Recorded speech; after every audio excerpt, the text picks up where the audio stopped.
Hello, and welcome to the Old Soul Archaeology Podcast. My name is Michelle Janae. Thank you for tuning in and listening. Are you ready to dig deep? Hello, and welcome to Old Soul Archaeology. Today, my Old Soul sojourn is with Jennifer Urezzio of Old Soul Language. Jennifer, welcome to the podcast. Thank you so much. I'm so honored to be here. I'm so excited. Thank you. Me too. I think that anytime anybody talks about soul, I get excited. Me too. So let me introduce you. Jennifer Urezzio is the founder of Soul Language, a paradigm that puts tangibility to soul so a conscious connection can be established to enable crystal clear decisions for success. Jennifer is also a master intuitive and the author of 2 best-selling books. Currently, she has trained over 30 practitioners worldwide in soul language. At this time, there are over 5,000 individuals all over the world connecting to their soul languages. Wonderful. It sounds so exciting. And who would have ever thought that we have soul languages? How did you come across this? What was the backstory to soul language? Yeah, I was asking some big questions and I was like, okay, I know what my life purpose is. Powerful healer in teacher in the spotlight of service. That's great. What do I do with that? And where are my people? Because I'm really mad. And I was at a conference speaking about essential oils and life purpose. And this person sat down next to me and went, we're going to be friends. And I went, totally. And then my inside voice went like, why her? And not this other woman across the way who looks really nice, but I really didn't care if I ever saw that woman again. Like, what is that? And I kept asking these questions, and as things happen, you know, the divine pops in. So I'm on a massage table covered in mud, asking these big questions. And I'm like, what is that? And what I heard was, oh, that's soul language. I was like, oh my God. I was like, someone get me a pencil. And the woman's like, what? I was like, get me a pencil, please. Just get me a pencil. And I just kept asking these really big questions. And before long, I had this deep understanding that we could put tangibility to the essential nature and an essential nature of a business as well. And we each have 3 core energies of soul. We call those languages. So you have one language in 3 different categories: your mission, how you feel that mission, and then your soulful personality. And then I can give a one-liner to every soul and every business soul on this planet. And that becomes your mild marker of consciousness. So my one-liner is, I create balance for myself and others, because it all starts at home, with balance, integrity, and courage and action. And if I'm not being and doing that, I'm going to create suffering in my life. And since I've been on the path for a while, my suffering, yay me, is very sneaky and very tricky, right? So I work with people who aren't um, newbies. They're people who have been around for a while and really want to fine line their consciousness, because the more you fine line, the more you receive. And they have a really big mission and want to be a big service. And so I help them take those little bits of grain sands from one side of the beach of consciousness or lack of consciousness to the other. And when you do that, more essential natures in your body, and you get to utilize that power, and you understand that on such a profound level. Yeah, wow, that's beautiful. It's powerful. Very, very short version of the story. So I'm gonna back you up. I'm gonna come back to soul language and those 3 core energies. But what I really want to find out is your backstory, your backstory. I mean, did you grow up always knowing your soul purpose, or was there the hero or the heroine's journey in there somewhere? I would say there was more of a very, very defensive warrior story in there, right? So I grew up knowing things, but not knowing how I knew them, and being like, well, why doesn't everyone know that? Like, I can see that. Why can't you people see that? Especially with the adults, right? Like, hello, you're supposed to be running the world. It's like, how can you not see that?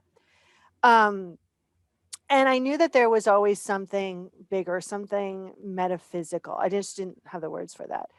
And I was highly creative. So I started at school as a photographer. And then I got out of school and I was like, this is great, but it doesn't really feel like I want to do this. And so then I got a corporate job in marketing and PR. And I was really good at that, because I would look at a list and I didn't know I was doing this and call that person, and then they would secure the story, right? And I had a career in that for 17 years, but I wasn't allowed to talk to clients because I would tell them the truth. And I was really bad at managing up, but really a great manager down. Um, and I was like, there's got to be something more. I'm really angry. I'm not happy. Where are my people? I remember standing on a train platform waiting for the train to New York City. I live in Jersey, and being like, all of a sudden, I felt like I was on a mountaintop, and I was like, what is going on? And why the hell am I taking the train? Like, what am I doing? And so I started, pursuing all those little stones that lead you to that big path. And I started studying with master intuitives, and I started realizing, wait, I see and hear a lot of things, and I see and hear it in an unusual way. And I also started really clearing up that fundamental big challenge of mine that I wasn't enough. And I think the more that we kind of utilize that to build skills rather than to punish ourselves, that's where we just begin to really live and be our purpose. So I would be being my purpose if, as a bartender, the delivery system really showed up, which is soul language, when I accepted my purpose in a bigger way. And I think so often when people are looking for their purpose, they're looking for the doing and they're forgetting about the being. And that's what counts in order to kind of create that doing aspect of it. So it's a very short story. It was a lot of twisty, windy roads. Um, but I just kept asking those big questions. And the divine kept putting those answers in front of me. And I kept following those steps. I think so often people go, well, how did you trust that? I was like, well, there really was no other way. Like, I was going downhill on a bike, and the biggest hill ever. And I was like, well, I just have to do it. And I think that's one of the amazing things that I have within my soul is this immediate kind of sense of jumping on that next rock rather than going, should I trust it? Is that right? I Yeah. just kind of, that's the warrior, conscious warrior nature of just jumping instead of the unconscious, which was fighting everything and everyone. And, I would go, okay, in corporate America, I would go, can you pass the pen? And they'd be like, why are you being so aggressive? And I'm like, really? I just asked for a pen. Right. And it was this constant battle of, you know, having to fit in and be like everyone else. And I'm a renegade and I'm never going to do that. And so I made war with that a lot instead of accepting that early on. Yeah, absolutely. I think we're all meant to be renegades. I mean, I think we're all certainly meant to stand in our own authenticity, which is individual, and then dealing with that paradox of we are all one, but we're individuals. So I think what is difficult, and maybe this is where the language marries it, and so I'll let you answer that in a minute, but I think the difficult part is that we're not really comfortable with embracing paradox. We don't really have a way in our general society to say, oh, I understand we are all one, but I also understand the individuality. I mean, in the East, we have very much this sense of community and connectedness and not a lot of the individual. And that's not always healthy. And then here in the West, we have this incredible sense of individuality, and not having it married to the we are one or the connectedness is what's getting in our way. And we see that around us now. So to get to the question more specifically, I work a lot with imagery, the imagination, visualization, and words are funny because I read in a book yesterday that words are like the second level of communication. Imagery is our first language, right? Yeah. The We universe thinks in pictures. Yeah. right. So I'm a wordsmith, and I just absolutely love what you're doing, because the challenge can be getting through getting past the ego brain, if you will, that gets in the way when we start using words, that kind of left brain side of us. And so how do you work with soul languages to kind of marry the two, to kind of quiet the ego? We don't need to put him to sleep. We don't need to banish him from the kingdom. But, Right. how do we work with the word side and the picture side to come up with a soul language? Yeah. Well, soul languages are identified by muscle testing therapeutic kinesiology, right? Hmm. So you don't take a quiz. The mind is totally not involved. Oh, You need a wow. practitioner, and the practitioner's body becomes the pendulum on that soul's behalf. So that alone takes the ego out of the game. And then what's really great about soul languages is it's a structure. So when we introduce someone to their soul languages, whether it be a pioneer or a mentor, we ask them to create a conscious connection. And we can do that in two ways. We can do that verbally if they're not visual, or I set up, go, okay, so see this part of your soul, knee to knee, eye to eye. And immediately someone will get a visual. And even if they're not really visual, they usually get a visual. And that allows them to create this deeper connection with their essential nature, right? So the words are really here to keep the mind busy so the person can hear their soul much clearer. And they're only starting definitions. And to get back about the individualization and the one, so what's really cool is if you have the soul language called pioneer and you meet another pioneer, right? You guys can tell similar stories, different details. But then you really go, oh my God, someone really understands my experience, really understands how I feel. And you see how you're individual and the one. And so there's a lot of tangible and experience and visuals when it comes to connecting with your soul. Your soul languages are the words. I always say they're silly human words. So the humanness can get on board with the soul, right? We need that structure. Humans love words, We right? do. They love that. Oh, tell me. And so when I identify someone's soul languages, 9 out of 10 times they're like, oh my God, you just put words to what I know deep down inside. And then they have this path to create a deeper connection, so the visuals come easier, so they can understand their experiences and their patterns, and then move from that pain and suffering, which is human on crack, versus consciousness, which is an integration of human and soul. Right, right. So it seems like the work is very, very practical, which sometimes we're on, I mean, personally for me, I knew I was on a search for years. My story isn't that I knew things and wondered, why nobody else knew them. I was trying to get the right answer according to everybody else's paradigm, right? So maybe at some point, not in any memory that I currently have, I knew the answers. Or maybe that was just that, maybe I didn't know how to recognize that feeling in myself. My search was really was a people pleasing path, but there was this, oh my gosh, I mean, if a 5-year-old could have an existential crisis, I lived that until I was 40, 45, with this angst and this pursuit. And it still haunts me, I have to tell you, even though I'm on an old soul archaeology path and much more aligned than I ever have been. So to get to the practical side, I think in your bio, let me look here again, you said tangibility to soul. What does that mean? And what does that mean for somebody who, I mean, I guess tangibility is really important to us Westerners, right? We don't quite know how to marry the ethereal or the esoteric. How does it make it tangible? Is it just the word, or is it the practice? I mean, I still feel a little disconnected from, I mean, I'm fascinated by what you do, but it feels like, what? Yeah, it's extremely practical and it's extremely metaphysical. So it builds the two. It's really hard to transform your life in an integration way if what you're utilizing keeps you in the ethers, right? You're in body, you need to be integrated. If you want to receive, you have to be in body to do that.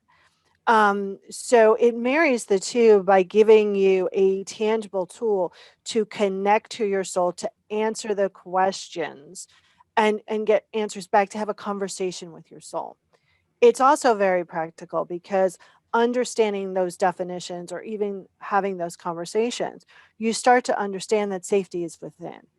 That angst ridden is that kind of almost, I forget the myth that um it's a woman who travels the earth, haunted by, and Zeus is chasing after her, and she's just haunted, right? I think that kind of always chasing is really looking for a deep sense of security, and you need the tools to do that. So by understanding and having words and then connecting on a metaphysical level, by seeing or experiencing your soul in a new way, you find a safe harbor. So it becomes this not separate from you, it becomes this part of you. One of the things that I roll my eyes about with guides and teachers is people tend to hand over their power a lot to their guides and teachers, and they're always outside of them. So they're always making decisions based on what other, because normally guides and teachers are Yeah. souls, right? Yeah. On what the soul of others says. Well, screw that, right? Like, I'm like, they're like, my guide and teacher told me so. I was like, but yeah, what did your soul say? And they're like, wait, I gotta, right? So your soul is that unique part of divinity, right? So it really gets you back in touch with that. And a lot of my work, I use the body's lack of free will to have that conversation, to integrate. So your body doesn't have free will, everyone. It's your mind and soul that does. So if everything's in working order and you ask it to raise its hand, it will comply, right? It's not going to Right. go, Chin, it's Friday. I don't feel like it. Get back to me on Monday, right? It's just not going to Yeah. do that, right? And again, if it's in working order. And so by using that, your body will put you in any conscious level that you ask it to, and it already knows, right? So by utilizing the body to talk to the soul, by giving the mind a structure of soul language, there becomes this integration and deep understanding or remembering of who you are. And then you can utilize that to make decisions and to clear energy. So I'm a warrior. It's got to be practical and it's got to be integrated. And I think that tangibility is important to the Westerners, but it's also important to creating in general, right? And so we live in a very tangible world. We also live in a very materialistic world. Those are two different things, right? And so when we're talking about putting tangibility to soul, what we're really talking about is giving it a frame that our little pea brains can understand so we can access it, the unlimited power of it. And for everyone, that's different. So if you put two pioneers in the same room and you ask them a question, 10 to 1, they're going to have similar answers, but it's going to have a different flavor of that answer. And that's profound. And when people are not kind of roaming around or doing their life by jury, which is, hey, tell me what you think, tell me what you think, then that creates a lot more stability, a lot more peace, a lot more Mhm. balance within the Mhm. world. And I think that's our goal here, right? Yeah, absolutely. You you have some phrases that are just absolutely amazing. That just Thank you. so succinct. Life by jury. That was me. And then you said, and I don't think I'd ever thought about it this way. I do shamanic journeying. I work with guides. Akashic work. Now, and I don't think that I separate myself from the power of the guides, but it does create food for thought in me because I can totally see the tendency to do the same in the spiritual world that I've Yeah. done in the material world, which is give away my power, which is not own my Right. own internal connection. Part of old soul archaeology is that we are all connected to the divine. We all have that spark within Yeah. us, the wisdom, everything we need. It doesn't mean that we aren't community. Again, going back to the paradox that we do have to kind of have this give and take. And the interesting thing about that is there's a rune. I'm not sure if you're familiar with Viking runes. Very little. Okay, there's a rune in their mythology that looks like the letter X, and it's the rune for giving or gift. But what we don't often address in our society because of uh, statements like it's better to give than receive is Right. that it is a circle, it is a cycle. Yeah. And so that same inner wisdom, right? If we're only receiving from guides, from external, from jury, then we're not giving, we're not completing the cycle. So Right. the gift is really never fully accepted nor given, Right. right? Yeah. Yeah. I think sometimes that only relying on guides. So I'm going to say it that way. Only relying on guides creates this codependence. And since most people overlay their relationship with divinity from their relationship with their parents, then there's already a lot of codependency in that, right? Yeah. So, there's, I was like, okay, stop treating God. That's what I call my higher power, like Santa Claus. It's not naughty or nice list, everyone. Like, right. So I think that by tuning in and having that conversation with your own divinity, and I think also a lot of people are afraid to have that conversation because they're afraid because they hear big things. And I'm like, okay, so tell your soul you can't do that. You can say that. What's the first step? Like, your soul's always going to give you the big picture, right? So if you need to small chunk it, you can have that give and take relationship with your soul. And so I think it's really important to not only know that the wisdom within, not only accept it, but learn how to access it in a way that works with you, mind, body, and spirit. Right.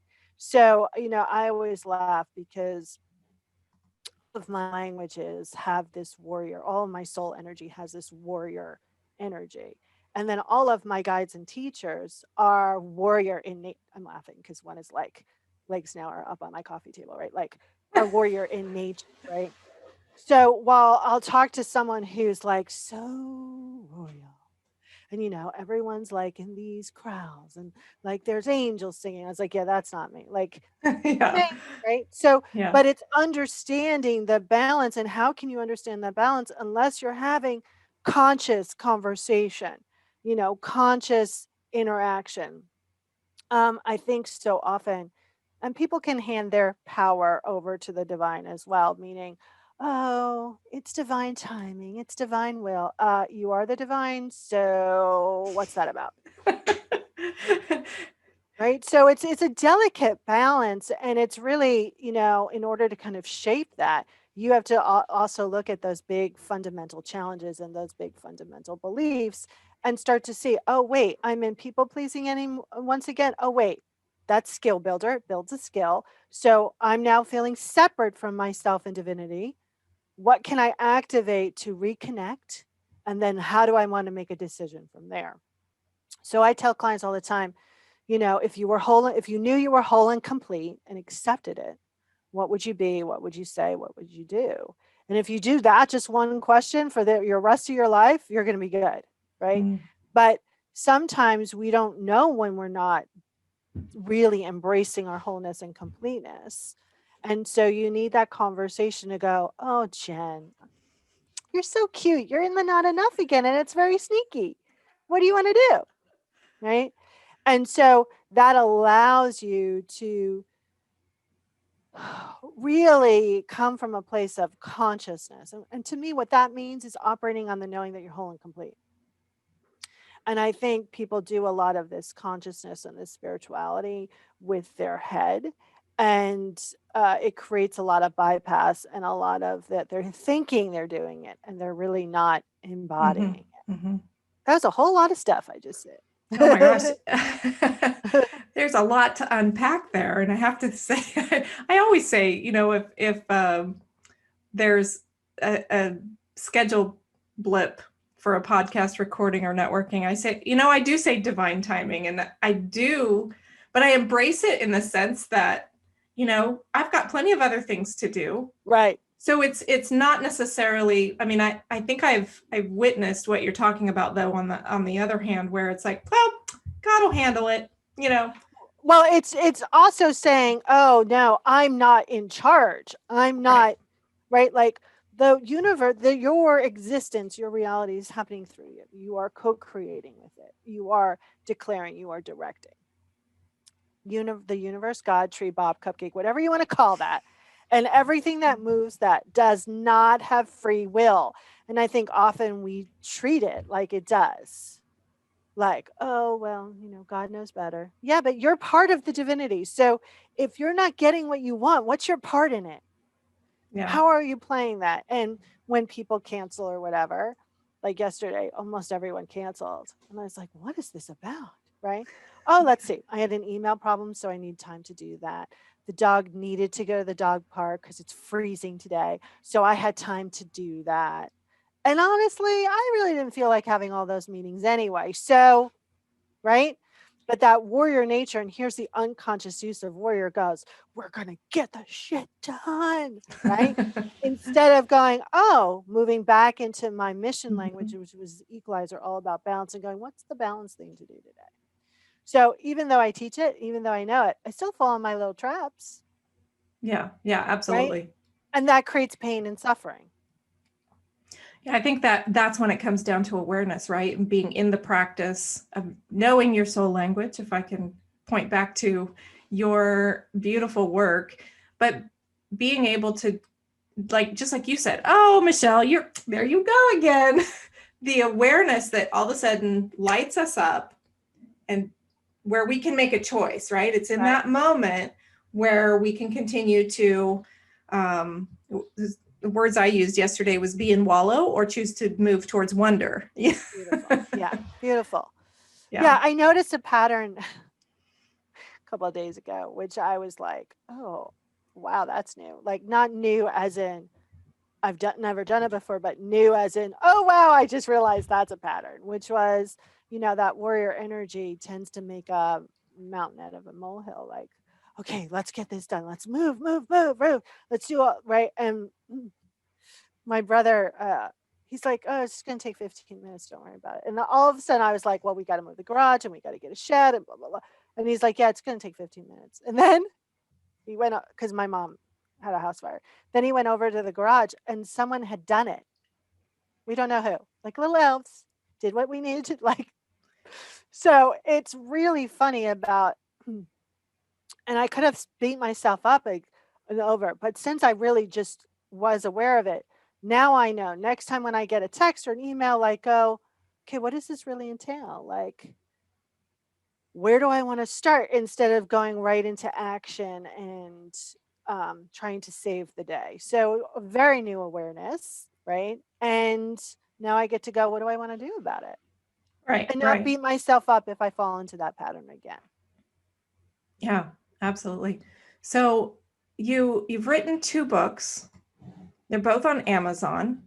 One is Soul Language, of course, Consciously Connecting with Your Soul for Success. And the second one is a little book of prayers, which really fascinates me. As a seeker my whole life, I went through a period where, unfortunately, in early life, I didn't really understand the power of prayer the way it was taught to me because it was very intellectual. It was recite words, just recite words. There wasn't really... Like the Hail Mary that you can say in 15 seconds or less. Yeah. And actually, I will say the Hail Mary the other day was part of the reason I believe was me getting into spirit, right? But this time I know I had a connection.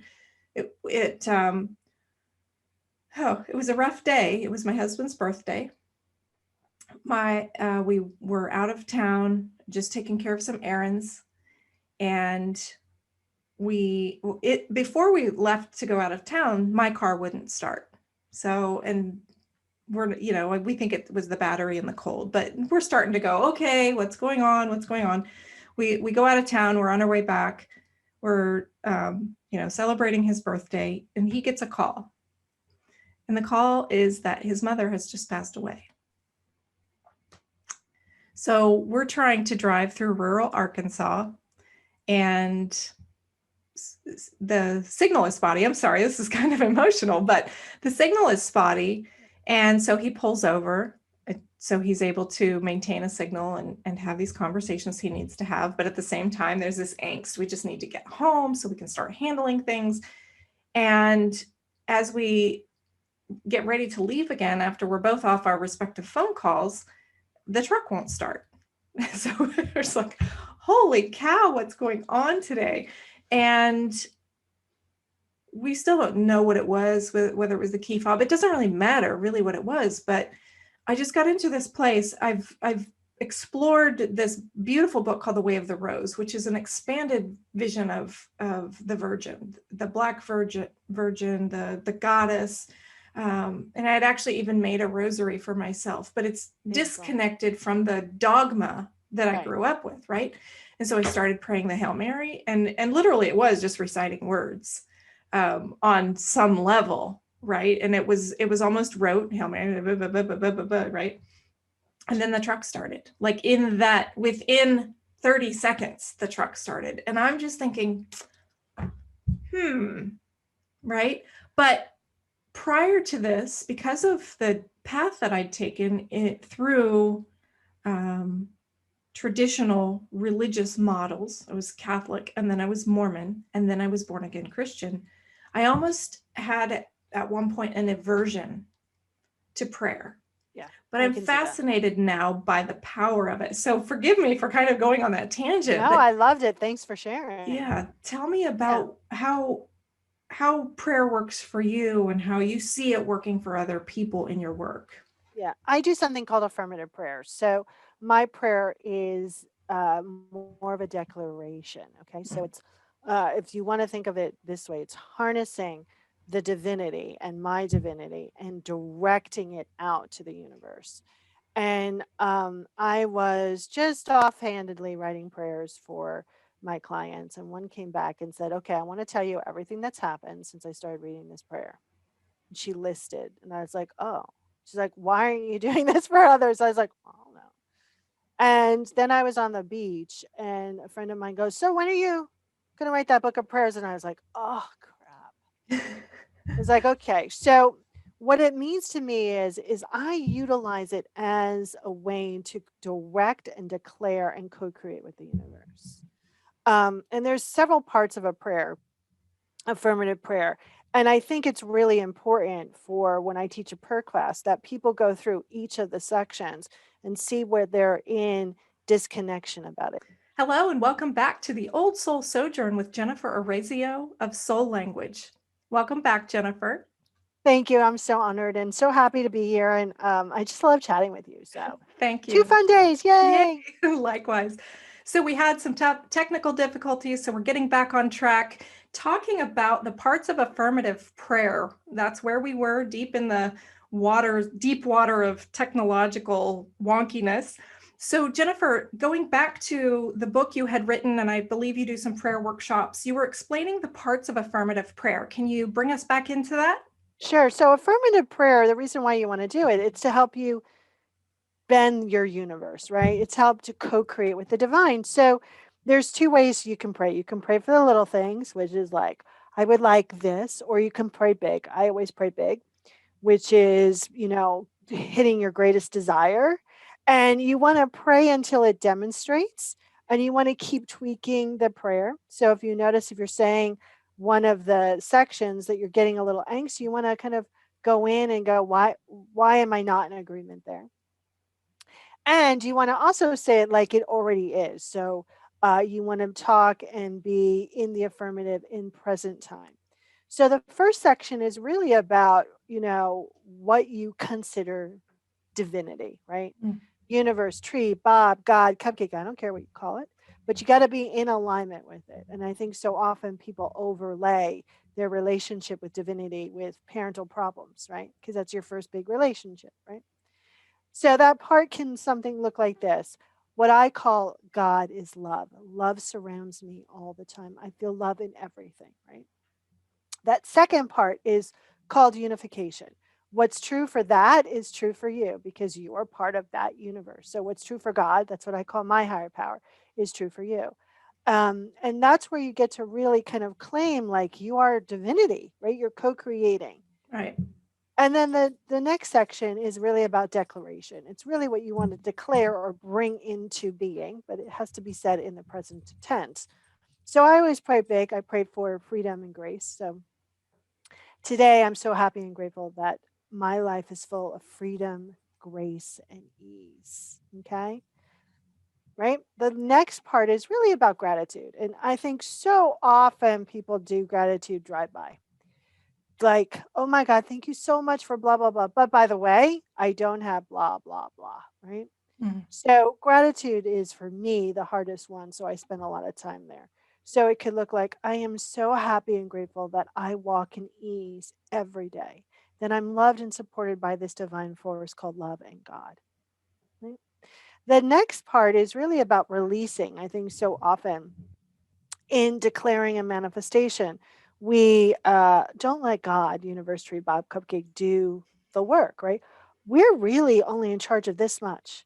We're in charge of declaring, taking the next divinely inspired action. And the universe is in charge of everything else. So that last part is really letting go, right? And it could look like something like, right here, right now, I let go and know that the universe has my back. And I'm ready and willing to experience that truth. That's And then I beautiful. added, thank you, I added a fifth part. I added a part called action, which isn't typically in the standard affirmative prayer. And here's why, because I think humans are action oriented. So that's that part where they've let go and they've let the universe do their part, right? And now I'm going to claim my action today, right? So in my big prayer for freedom and grace, my action step could be right here, right now, I am willing and able to take those divinely inspired actions that resonate with freedom and grace. Right. Right? And so you keep stating that affirmative prayer until it demonstrates, until you experience it. And then you get to also let go of anything that's in the way of receiving that. So it becomes this delicate balance, right? And sometimes I write a prayer a day. Sometimes I read the prayers I've already written. Sometimes I read this amazing prayer that I didn't write called the Freedom Prayer, which is 2 pages long. Mm. And the first time I said it, I was like, I can't breathe. It took me 20 minutes because it's that there's so many nuances in it that you can go, oh, I can see where I'm not in alignment with that. Let me tweak that. So the key here is consistency. And the key is to keep declaring. You want to create good noise pollution of the universe. The universe tree Bob God Cupcake doesn't care uh, what you want. It doesn't declare you're naughty or nice. It's really based on noise pollution, right? And the Mhm. frequency and the vibration of that noise pollution. So you want to create a good noise pollution and you want to tilt the scales, right? You want to create good noise pollution Right. 51% of the time and really ease up on the judgment of what's going on internally. And I find affirmative prayer an amazing tool to do that. Yeah, that's beautiful. The one thing I noticed that is a theme throughout, and you even said it at the end, but I think that it starts with step one as we define what divinity is for us, and not necessarily what we think everybody else wants to hear, is alignment. I mean, I see alignment in all of the steps, and what I've found for me in working with similar principles, not necessarily an affirmative prayer, which I love, is aligned action, not action that is forced or all willpower, or it allows me actually to be more celebratory and reflective instead of, always slapping myself on the face for a job not well done. So this whole idea of alignment, right? And the interesting thing is, if we think about alignment, we're always in alignment with something, whether it's Right. the affirmative or the reverse. So where the rubber meets the road is really in the affirmative, right? Yeah, I teach people how to co-create with the house. So that's an internal and an external action, right? Right. So an internal action falls into, one of a couple categories. You're either going to allow something, which is an opening up. You're going to hand over something, which people call that releasing, or surrendering. And don't be surprised if you have to keep surrendering the same thing. I think people think, well, I've given that up already, or I released that. Oh, big hairy deal, right? Like it's okay if you have to keep doing it again. Yeah. An activation where you turn on something like a superpower, or allowing activation, letting go, acceptance, where you have to accept something, right? So when we manifest, and it's a chicken and the egg, there's an internal action and an external action. And sometimes you need to do an internal action before that opportunity shows up. Sometimes the opportunity shows up and the internal action has to happen for you to take the next step. And that's what creates that divinely inspired action, not doing for doing's sake. And it's a practice, right? And I think most of us know when we are in that alignment, um, and it's being consistent about that for you. The universe loves consistency. So I always tell clients, what are you going to do today, tomorrow, or weekly, monthly, quarterly, and yearly for your business or for your relationship or whatever that looks like? And let's be conscious of it. It's really about being conscious of how you're utilizing your energy. Right, right. That's great. Well, thank you for taking us back through that. It's absolutely beautiful. Thank So your you. book is available on Amazon, and the way I understand it, you've written every prayer in there to follow this pathway. Yeah, and sometimes the different sections are kind of blurred, Sure. but that is boop boop boop. That's the way I write it. But I've been doing it so long that they kind of tend to bleed all together now. Yeah. And I went through, packs of my prayer journals. And I was like, oh, I keep writing the same prayer for this and this and this. And then I just picked 20 of them of categories, Hmm. picked my favorite ones. And sometimes I rewrote them or sometimes I wrote a new one. And I also do a mini prayer for anyone who wants it. So you can say, I'm experiencing this. And for $20, I'll write you an affirmative prayer to support the transformation in that area. And I love doing it. It takes me 10 minutes and it's like, do, do, do, do. And people go, someone called it like a warm blanket around you the other day. And I was like, that's nice. So I think it's important that people have tools, practical tools that they can implement in their everyday life. Because if they can't, what's the point? Right, right. Yeah, we can get all airy fairy, but if we're not able to bring it down here and deal with the existential, then we end up in existential crisis instead of Exactly. existential calm. Yeah, perfect. So, where can people find you, Jennifer, Sure, at online? soullanguage.us. I Okay. answer my own email, I pick up my own phone. You can find me on all of the social media platforms at Soul Language. And I have an amazing group on Facebook called Spiritual Renegades, which are people who aren't doing it like anyone else does it. And they're all leaders. And I think that's important for highly innovative people to have the place where they can feel a deep sense of safety about letting their hair down.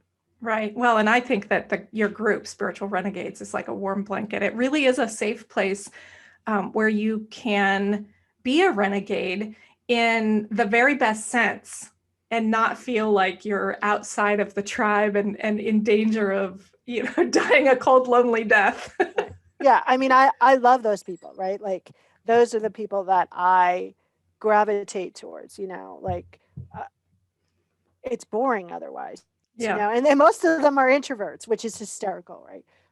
So it's a wonderful combination because when introverts really kind of speak up, I'm an introvert. It's like, whoa, that's amazing.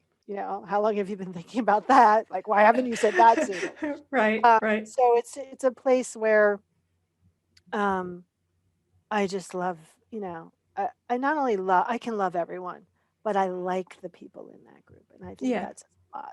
Yeah, absolutely. It's a great group, so I encourage you to check it out. Look for Spiritual Renegades in Facebook groups. So, Jennifer, to close out our podcast today, tell me what the biggest thing that you've learned from your own soul language is, and how do you show up in the world with that? How do you serve? Um, the biggest thing I learned was to really allow more balance in and stop making war with everything. Mm, And the moment that I allowed that, the moment I'm a steel marshmallow, right? I'm all hard. And then I'm all fluffy internally. And only very few people got to see the steel marshmallow, the fluffy part. mm, Now that I know I'm safe to be vulnerable, a lot more people see the fluffy part. And I think that allows for a bigger community. It also allows for more interesting conversations. And I stopped I stopped making war with everything. And I think that, that's moving from the one of my soul languages is called graceful warrior, right? That's moving mm. into the grace part of that. So that's the biggest thing I've learned and continue to learn and develop it over the last couple of years. But over the last couple of months, um, there's been several big jumps. The first big jump, in the last kind of 10 years was when I met Warner and allowing that much love into my life. And then the next big jump is when the puppy who's like passed out over there, also came to live with me, right? Like it's not dogs are not like cats, right? And so there's a real companionship, and spending in quarantine, a month Mhm. solid with no one but the dog. Um, Also had a huge impact of opening up this, a new love bucket inside of me. So, uh, and you can't make war with things, especially you can't make war with a dog or with a Yeah. person. So, um, those were some pretty huge shifts. Yeah. Yeah. That's interesting because we are warriors, but we're not the type to make war with everything. And so finding that balance, and right, that was the key word you said, was balance. And there's a great book by Paulo Coelho, author of The Alchemist, called the Warrior of Light. And it's Oh, like a manual slash manifesto. He calls it a manual, but it's kind of like a graceful manifesto, right? I love it. I don't look at it in the terms of Brendan Burchard's um, what is his book called? Something Manifesto. Very motivational, very like it will pump you up, but there he doesn't have the allowances, and not necessarily he doesn't necessarily do a bad job with it, but he doesn't say that, like Paulo Coelho does, that the warrior of light will experience some doubt along the way. Yeah. And I think what happens when we get into these places where we find out that we're light workers, or we find out that we're trying to move from 3D to 5D or whatever, that somehow we're supposed to shed all of the humanity that is within us, which is Good luck. all of the imperfections, right? Good luck with that. Good luck with that. But even though we know it, there's still a part of us that gravitates towards that belief. And I think it causes a lot more frustration because we're not allowing ourselves to be human. So a great book to check out by Paulo Coelho. Jennifer, you've been an amazing light on the show, and I can't wait to share you again. So I hope you'll consider coming back as a guest in the future. And I'm loving our collaborations and getting to know you better and better. Me too. Awesome. So this has been Old Soul Sojourn with Jennifer Urezzio of Soul Language. To all of my audience, thank you for tuning in. And until next time, dig deep.